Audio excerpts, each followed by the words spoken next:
For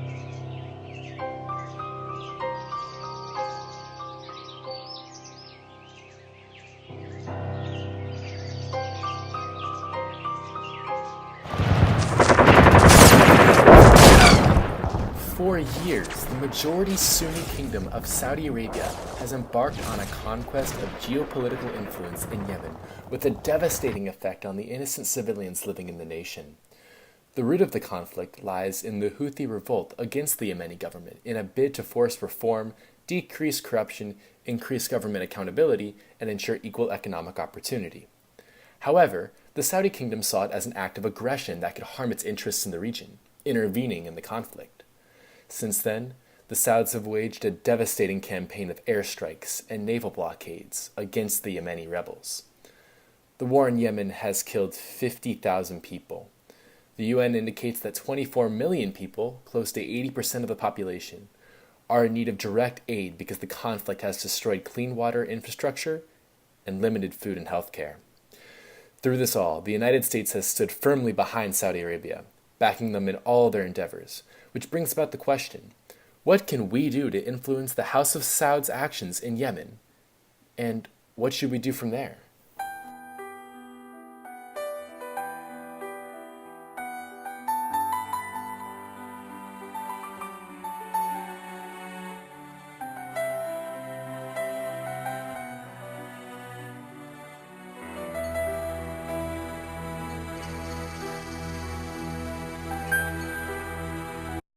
What was the turning point which forced you to flee the country? I think I realized that once the war had escalated to the point that I had following the Saudi airstrikes, there was no real hope for a safe future for myself or my family in the country. And I think I knew that in order to protect ourselves, we'd have to leave the one country we'd ever known and thrust ourselves into the unknown. But it was better to be certain death.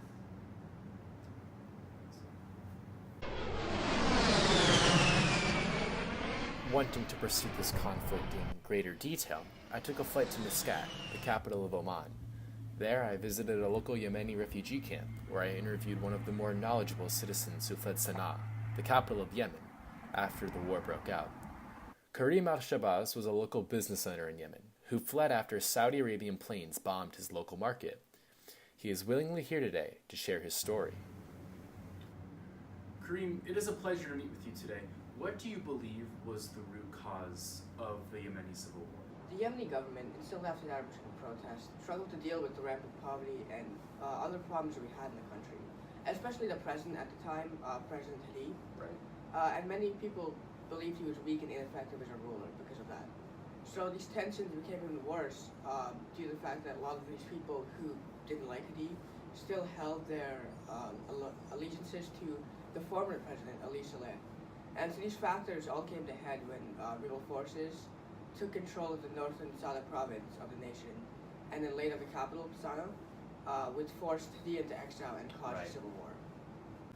At what point did you believe that the conflict cannot be solved in a peaceful manner? At what point do you believe that it was, beyond diplomacy? What is your opinion on the pending negotiations brokered by the United Nations to bring peace between the Houthi rebels and the Yemeni central government? So I have no problem with the actual content of the negotiations themselves, but I think that they've been way too slow, and that the United Nations has not addressed these negotiations with the urgency they needed to, and they have not treated this crisis as an immediate crisis as they should have. Clearly, Mr. Al-Shabazz feels as though the United States aiding the Kingdom of Saudi Arabia in the Yemen conflict has only inflamed the situation and has only contributed to the loss of life. But I wanted to get the opinion from the horse's mouth. Wanting to find another point of view regarding this struggle, I traveled to Riyadh, where I was fortunate enough to have a conversation with the Crown Prince of the Kingdom of Saudi Arabia, Mohammed bin Salman. Your Highness, it is an honor to meet you formally. American. Hello. So, the general vibe that the international community has been painting is that the Saudis are committing atrocities in Yemen. What do you think of this? And do you admit to worsening the conflict in Yemen through military action? Absolutely not. The Sauds have offered to end the war in Yemen multiple times, but each and every single time, the Houthi rebels refused. And the one time they did accept, they violated the ceasefire treaty 300 times and effectively resumed the war, even though we were in a period of peace. Moreover, when looking at where all of the human rights abuses are happening, they're all concentrated in Houthi territory. Really? Because the rebels steal food, mismanage water infrastructure, and commit human rights abuses such as genocide. Comparatively, when our forces capture cities, we quickly restore stability and increase resources, restoring prosperity. However, the only way we can continue chugging along with this war is with American support in order to gain critical victories in places like the port of Hodeidah. Your Highness, what is the Saudi endgame in the Yemen conflict?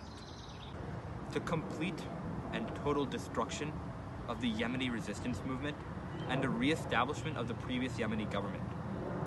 There is no other alternative for the Saudi coalition. Is the conflict in Yemen Saudi Arabia's fault? No, not at all. The conflict would end in a single day if Iran just stopped funding the Yemenis. This is all of Iran's fault. Saudi Arabia is only acting in self-defense. Tell me, how can we let a terroristic Iranian puppet state exist on our border, giving Iran the perfect opportunity to expand their influence and attack us? This is part of their broader strategy to surround us, and we just cannot let that happen. Why can't Saudi Arabia just compromise? Our first priority is victory, and our second priority is the Yemeni civilians. But we have changed strategies and have taken advantage of American arms like smart bombs and American intel to target precise locations and minimize civilian casualties. We do not want this war to be painful. There is just no other option but for it to be painful. Your Highness, it was an honor to meet with you. After a stunning interview with the Crown Prince, I flew to Washington, D.C. in order to log my interview with the Crown Prince for security reasons. I needed answers. How could such a polarizing conflict come to an end? How could peace possibly be resolved after years of bloodshed? After I decided to get the perspective of an American analyst. Dr. Simon works for the Brookings Institute and specializes in America's impact on Middle Eastern conflicts. He took the time out of his busy schedule to meet with me today. All right, well, Mr. Simon, I appreciate you taking the time to come sit with me here today and discuss Middle Eastern foreign policy for the United States. My first question to you would have to be, is the Kingdom of Saudi Arabia using U.S. weapons to attack Houthi targets in Yemen? Well, clearly yes. Saudi Arabia relies heavily on the U.S. to supply them with weapons to wage war against the Houthi rebels in Yemen. The Saudi-led coalition carries out air bombings in northern Yemen primarily with the F-15 aircrafts that the U.S. supplies them with. We also provide them with American Abraham tanks and artillery. The Saudis also use their navy, which consists of American warships, in order to block any humanitarian aid from reaching Yemen's ports. The coalition would come to a complete standstill if the U.S. What do you believe is the United States motive for selling more weapons to Saudi Arabia over the past couple of years? Well, back in 2015, the Obama administration started supporting the Saudi-led coalition by providing them billions of dollars of weapons to their cause.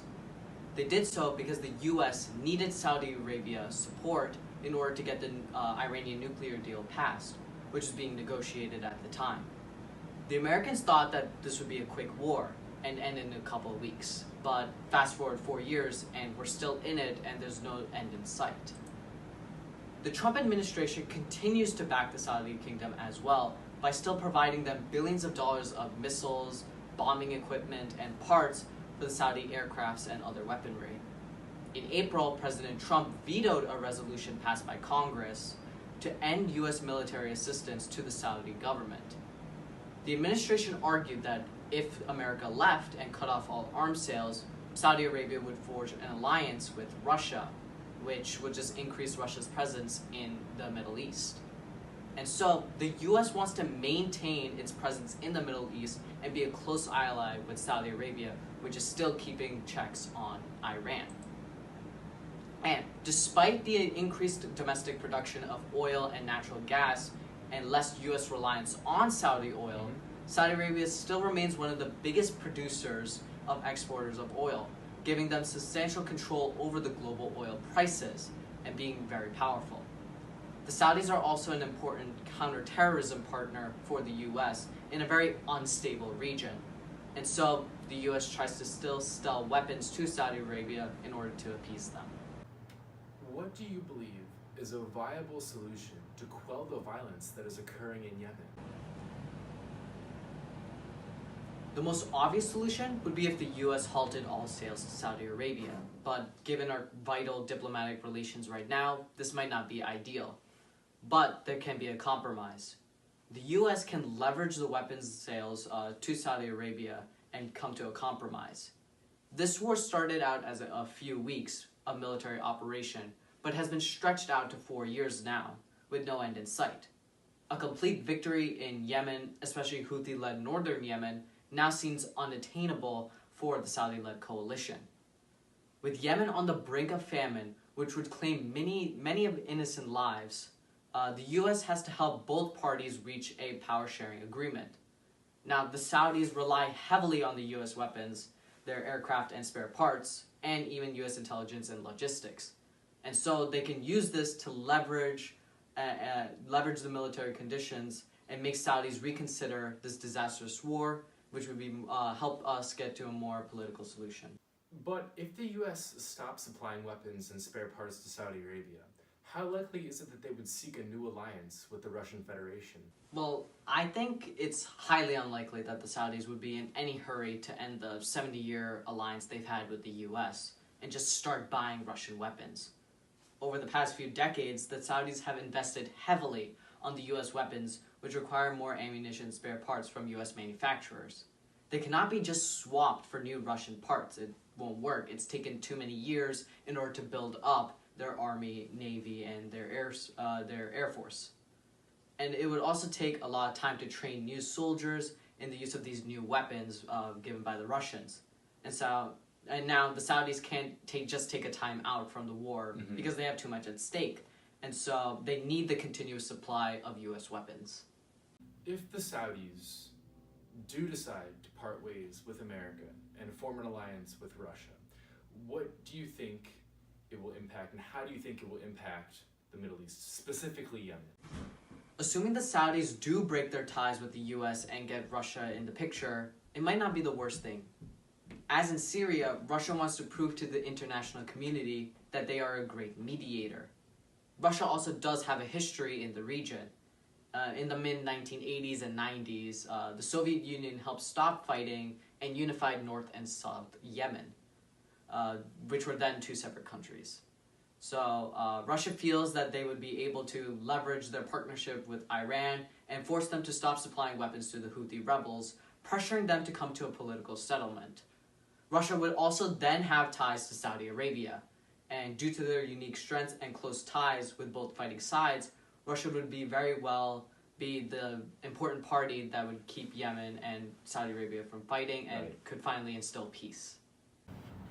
Mr. Simon, my last question for you would have to be, how likely do you think it is that the U.S. would stop its dealings with the Kingdom of Saudi Arabia? Well, honestly, highly unlikely. The U.S. has had an alliance with the Saudis for almost 70 years now. There have been countless opportunities to cut off ties, but the last two administrations have completely overlooked the wrongdoings of Saudi Arabia and have continued to sell billions of dollars of weapons to the Saudis. The fact that Saudi Arabia is our counterterrorism partners in a very unstable region, they help us against Iran, manage the global oil price fluctuations, and invest heavily in the U.S. economy, it's highly unlikely that the Trump administration would ever sever ties with Saudi Arabia. Mr. Simon, thank you very much for your time. No problem. As it stands right now, there are many alternatives for the U.S. to make peace in Yemen. On April 16, 2019, President Trump vetoed a bipartisan action which would have effectively ended an American military presence in Yemen, thereby delaying a possible peace deal. Ever since the Iranian Revolution of 1979, the Islamic Republic of Iran and the Kingdom of Saudi Arabia have been in a Cold War of sorts, fighting over influence in the Middle East. Yemen is no different. The U.S. could just completely stop selling arms to Saudi Arabia, and this would render the Saudis unable to continue the war. Saudi Arabia depends on the US's sales, and so this solution seems viable. Russia might take over, but with them being the mediator, it might not be the worst idea. Another solution would be if the US leveraged sales with Saudi Arabia. Because of the dependence, Saudi Arabia would be willing to compromise, and so the US could prevent more violence in the area.